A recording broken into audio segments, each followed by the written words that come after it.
Hey everyone, Mr. Sujano here. In this video, we're talking about Nintendo Switch, 3DS, Linux, and more. Let's get started.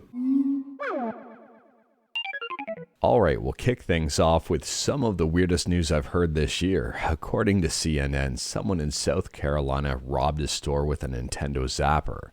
Yes, the original NES Zapper, and yes, that's a picture of it, and I don't know what to say here. I guess just let me know what your thoughts about this one are in the comments below. It looks like $300 was stolen. But moving on, and next up we're talking about Nintendo Switch emulation on PC with YUZU, and YUZU just got a brand new update you might be interested in. At the time of filming, mainline version 1458 is the latest update, and this one improves the stability on Linux by reducing memory usage. It also may fix crashes and slowdowns that occur on Linux.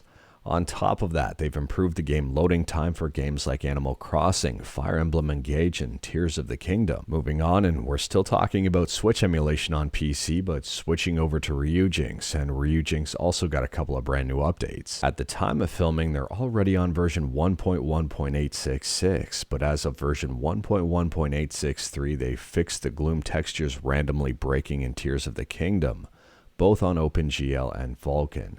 It also fixes character rendering in Spiritfarer. And speaking about Tears of the Kingdom, next up we're talking about Tears of the Kingdom. And this really isn't a spoiler per se. I mean, it's got absolutely nothing to do with the story of the game. It appears there may be some amiibo on the way here. Someone was able to data mine some additional glider skins. If you are curious about this, I'll drop a link to the video in the description below and feel free to check it out. I'm going to leave it at that in the event that there may be a spoiler in there or two. And speaking about spoilers, I'll spoil you with the next update for Nintendo 3DS emulation with Citra. And yeah, Citra just got a brand new update and there's a brand new feature you might be interested in. So as of Citra Nightly Build version 1915, they've added an MMPX texture filter. This adds a new texture filter to Citra based on a pixel art style. If you are curious about this one and wanted to check it out, head to citra-emu.org and click on download. From here, click on manual download and pick up the latest nightly build for your platform of choice. And speaking about platforms, this one is a little bit interesting considering the CMA ruled against Microsoft buying Activision Blizzard because of cloud gaming and the advantage they'd have. Sony here, the CEO warns technical issues could still remain for cloud gaming. They say here they want to take on those challenges, but at the same time, it's a very odd statement to say considering the CMA ruled in their favor because of cloud gaming. Yes, latency in cloud gaming is currently a pretty major issue right now, and I don't see that changing in the very near future at all. Let me know your thoughts about this one in the comments below. Moving on, and our friends over at Retro Handheld spotted something very interesting, the store listing for the Anbernic RG Nano.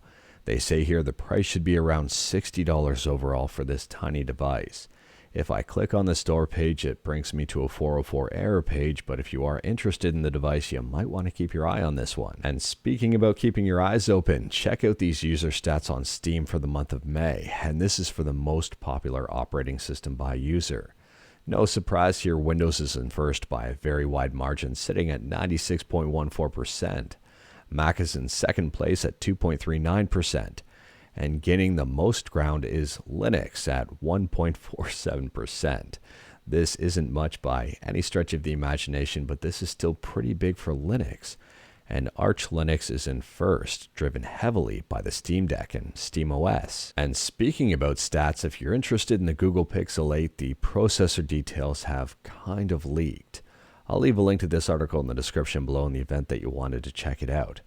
But the Tensor G3 here is looking impressive in certain areas and not impressive in others.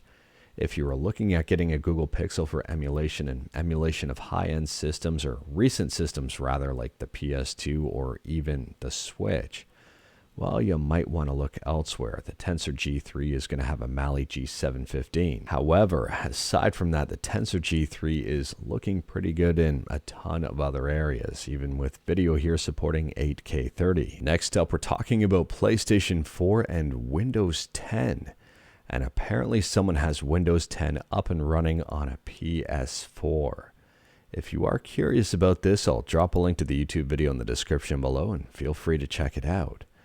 A very interesting mod and one that I'm not sure I'm going to attempt, but if you are, let me know in the comments below. And last up here, we're talking about Linux Mint. And with Linux Mint's monthly news in May here, if you use Mint Cinnamon, you might be excited to know that Cinnamon 5.8 is getting gesture support.